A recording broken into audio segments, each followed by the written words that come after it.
नमस्कार मित्रांनो, गिरगाव ॲप प्रस्तुत गिरगाव टॉक शो मध्ये तुम्हा सर्वांचं मनपूर्वक स्वागत।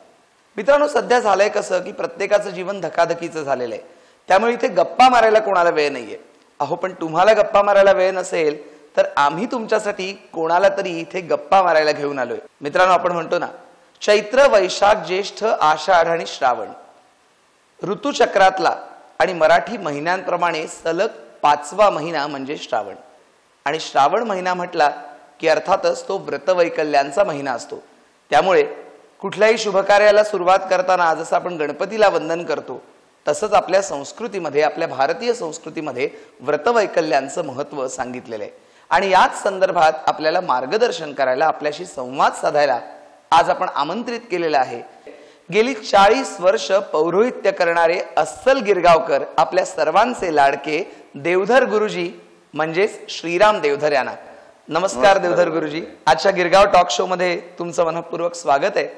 आणि श्रावण महिना उद्यापासून सुरू होतोय, बरोबर। आणि श्रावण महिना म्हणजे व्रतवैकल्यांचा महिना असं आत्ताच मी म्हटलं। काय सांगाल या श्रावण महिन्याच्या महात्म्याबद्दल?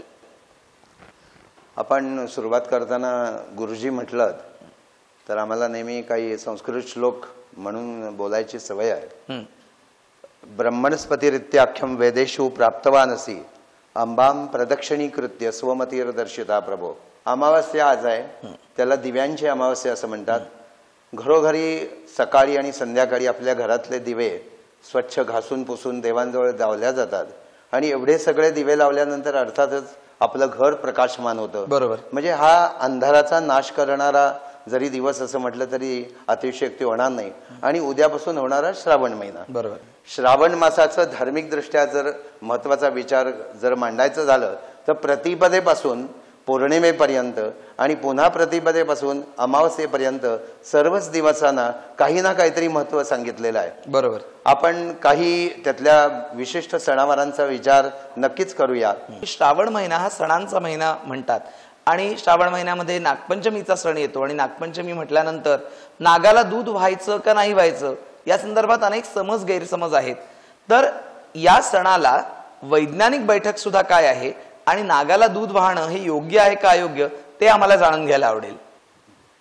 नागपंचमी हा सण साजरा करण्याची जी पद्धत आहे ती घरामध्ये पाटावरती चंदनानी नागाची प्रतिकृती काढल्या जाते।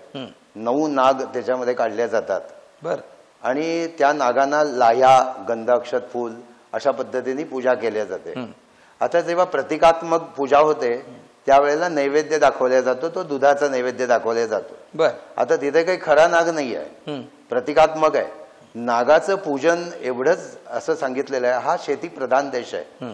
शेतीप्रधान देश म्हटल्यानंतर शेतकऱ्यांच्या शेताचं नागापासून, उंदरापासून रक्षण व्हावं, अर्थात त्याची पूजा केली की त्याचं आपण रक्षण करायचंय, हा संदेश मला वाटतं याच्यातून दिला जाईल असं म्हटलं तर काही हरकत नाही। नागपंचमीचं महत्व तुम्ही सांगितलं तसं श्रावण महिना नाती जोडणारा महिना आहे। नाती जोडणारा महिना असं म्हटल्यानंतर साहजिकच आपल्याला आठवण येते ती रक्षाबंधनाची। म्हणजे आपण म्हणतो ना की धागा जुळला, वेड्या बहिणीला भाऊ मिळाला। तर रक्षाबंधन आणि त्याच दिवशी आपल्या कोळी बांधवांची येणारी नारळी पौर्णिमा, तर यांचं महत्व काय आहे? आता रक्षाबंधन आणि नारळी पौर्णिमा हे एकमेकाशी निगडीत असलेले सण आहेत। रक्षाबंधनाचं प्रथम मी सांगतो, त्याच्याकरता एक श्लोक सांगितलेला आहे शास्त्रामध्ये। येन बद्धो बलिराजा दानवेंद्रो महाबलम तेन त्वाम अभिमंधामी रक्षमा चलमा चलो, असं म्हणून हातामध्ये राखी बांधावी। वेगवेगळ्या ठिकाणी बंधन हा संस्कार आपल्याकडे पाहायला मिळतो।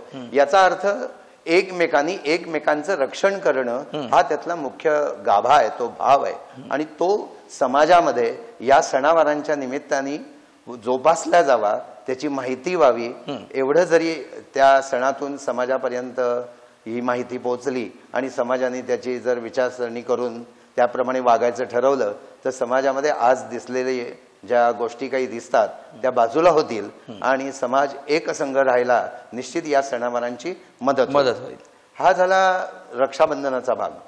त्याच्यानंतर येतो नारळी पौर्णिमा, जी आपण म्हटलं की जो पाऊस सुरू झालेला आहे हा पाऊस या पौर्णिमेपर्यंत हळूहळू शांत व्हायला लागतो। बरोबर। आणि त्यांचं मागणं एकच आहे की आता तू उधळू नकोस, शांत राहा, आम्ही आता परत या नौका तुझ्याकडे घेऊन येणार आहोत, तेव्हा आमचं तू रक्षण कर, अशी प्रार्थना ते त्या नारळ देऊन करत असतात.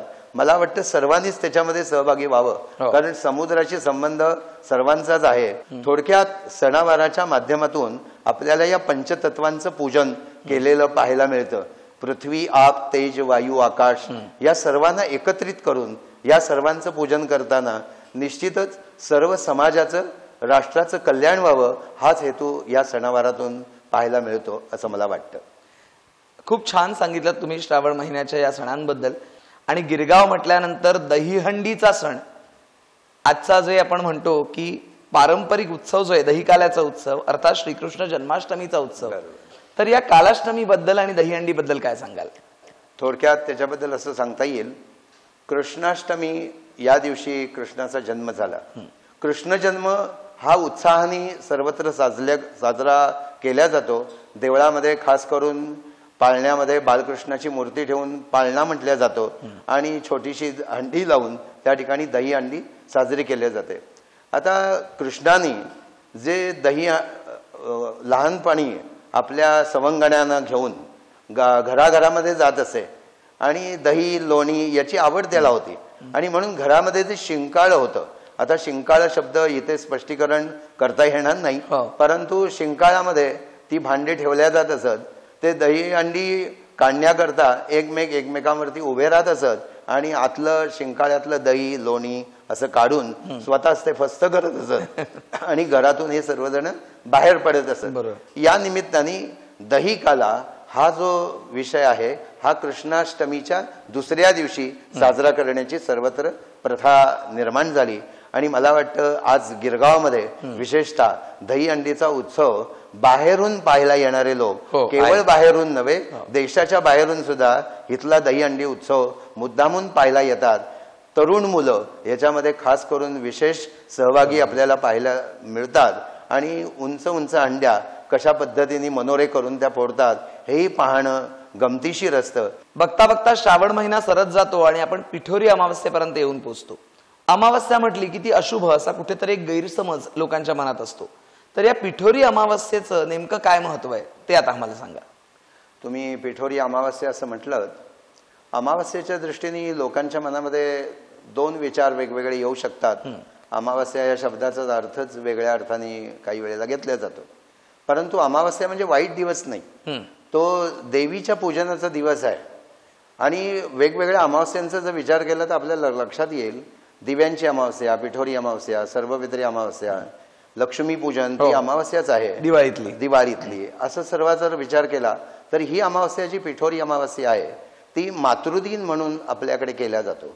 पाटावरती 64 योगिनींचं पूजन केलं जातं. या देवी स्वरूपातल्या देवता आहेत. मातृपूजा ह्याला या ठिकाणी महत्व आहे. आपल्याकडे न मातु परदैवतम, आईसारखं दुसरं दैवत नाही असं सांगितलं जातं. कोणत्याही कार्यामध्ये सुद्धा मातृदेवो भव, पितृदेवो भव, आचार्य देवो भव, अतिथी देवो भव असं सांगत असताना आईचा उल्लेख आधी होतो. याचा सगळ्याचा जर विचार केला तर या दिनाला किती महत्व आहे ते आपल्याला सहज लक्षात येईल. अतिथी पाहिला जातो या दिवसामध्ये. आई विचारते अतिथी कोण आहे पूजा करताना, आणि मग तिचा मुलगा येतो आणि मग तिला जवळ होतो आणि आईची भक्ती तो करायला लागतो. मातृदिनाचा दिवस समजून आणि कायम अखंड मातृदिन म्हणून सर्वत्र साजरा केला जातो. मित्रांनो, तुम्हाला सांगायला आनंद होतोय की पौरोहित्य करता करता अनेक सन्मानाचे योग असतात आणि असाच एक सन्मान देवधर गुरुजींच्या आयुष्यात आला अगदी काही महिन्यांपूर्वी. आपल्याला माहितीच आहे की गिरगाव चौपाटीच्या इथे समुद्रामध्ये छत्रपती शिवाजी महाराजांचं स्मारक होणार आहे आणि त्या संदर्भात माननीय पंतप्रधान नरेंद्र मोदी यांच्या समवेत त्या सोहळ्यामध्ये भूमिपूजन आणि जलपूजन करण्याचा मान आपल्या देवधर गुरुजींना मिळाला. हे सांगताना खरोखरच आनंद होतोय. गुरुजींना मला विचारावंसं वाटेल, माननीय पंतप्रधान नरेंद्र मोदी यांच्या समवेत त्या शिवरायांच्या स्मारकाच्या निमित्ताने आपण जे भूमिपूजन आणि जलपूजन केलं तो योग कसा जुळून आला आणि काय वाटलं त्या क्षणाला? ज्या वेळेला मला असं कळलं की पंतप्रधान नरेंद्र मोदींना मला पूजा सांगायचे, माझ्या भावना मी कोणत्याच व्यक्त करू शकत नव्हतो. इतका आनंद झाला एवढं मी त्याविषयी सांगेन. ही गिरगावात राहून दिल्लीवरून पंतप्रधानांनी यावं आणि त्यांना पूजा सांगायला मिळावी यासारखा सुवर्ण योग माझ्या जीवनामध्ये दुसरा कोणताही नाही. पूजेचा 2 वाक्यामध्ये मी असं सांगेन, त्यांचा माझा 22 मिनिटांचा सहवास आहे. जी काही पूजा मला त्या वेळेच्या माध्यमातून सांगायची होती ती मी सांगितलीच, परंतु मलाही काही द्यायचं होतं, सांगायचं होतं. संकल्प आपल्याकडे करतात आणि संकल्पामध्ये आई वडिलांना नमस्कार करा असं सांगितलं जातं. मी त्यांच्या इतक्या जवळ आहे, मला ते सांगायला मिळत आहे. अधिक राष्ट्रभक्ती कशी जागृत होते त्याच्यातून त्यांच्या हाताला मी दोर बांधला आणि त्यांना संकल्प सांगायला सुरुवात केली. आई वडिलांचं स्मरण करा, नमस्कार करा. आणि या देशाच्या स्वातंत्र्यापूर्वी आणि स्वातंत्र्यानंतर या देशाकरता ज्यांनी आपल्या जीवाचं समर्पण केलेलं आहे त्या पुण्यात्म्यांचं स्मरण करा. हे जेव्हा मी त्यांना म्हणायला सांगितलं आणि त्यांनी जेव्हा या वाक्यानंतर माझ्याकडे जेव्हा पाहिलं, ती नजर मी कधी विसरू शकत नाही. खरंय, हा या एकूण कार्यक्रमातला माझा विशेष आहे असं मी सांगेन. मित्रांनो, आज आपण संवाद साधला गेली 40 वर्ष पौरोहित्य करणारे गिरगावकर देवधर गुरुजी यांच्यासोबत. या संदर्भात तुमचे काही प्रश्न असतील, तुमच्या काही प्रतिक्रिया असतील तर निश्चितपणे आपण त्या देवधर गुरुजींपर्यंत पोहोचवू. पण त्याकरता तुम्हाला आम्हाला ईमेल करावा लागेल आणि आमचा ईमेल आयडी आहे support@girgawapp.com. मी ईमेल आयडी पुन्हा एकदा सांगतो, support@girgawapp.com. आजच्या पुरतं इथंच थांबूया आणि आजच्या कार्यक्रमात देवधर गुरुजी आमच्या विनंतीला मान देऊन हजर राहिले, उपस्थित राहिले, त्याबद्दल आमच्या गिरगाव ॲप तर्फे आम्ही त्यांना सन्मान चिन्ह देणार आहोत.